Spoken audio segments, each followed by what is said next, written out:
ஒரு திருப்புமுனை நடவடிக்கையாக தொழில்துறை ஜாம்பவான்களுடன் $4.4 பில்லியன் தமிழ்நாடு ஒப்பந்தம் செய்துள்ளது. இந்தியாவின் வளர்ச்சிக்கு முதல்வர் ஸ்டாலினின் அசைக்க முடியாத ஆதரவால் மொபைல் அசெம்பிளிக்காக $120.8 பில்லியன் டாடா எலக்ட்ரானிக்ஸ் வழங்குகிறது.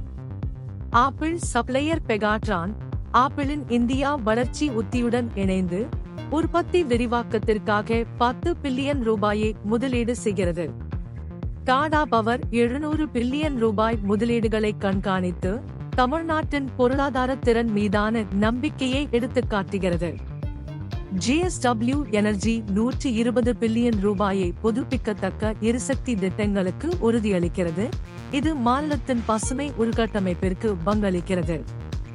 ஹூண்டாய் மோட்டார்ஸ் EV உற்பத்திக்காக $61.80 பில்லியன் வழங்குகிறது.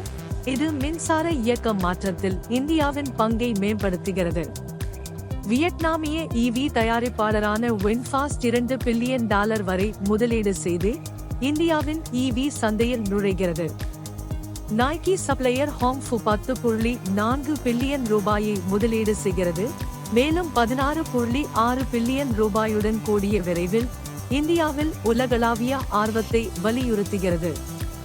முதலீட்டாளர்களுக்கான அரசாங்கத்தின் உறுதிப்பாட்டின் ஆதரவுடன் தமிழ்நாடு ஒரு மாற்றத்தக்க பொருளாதார மாற்றத்திற்கு உட்பட்டுள்ளது. இந்த டைனமிக் மேம்பாடுகள் பற்றிய புதுப்பிப்புகளுக்கு நெருக்கமாக பின்தொடரவும்.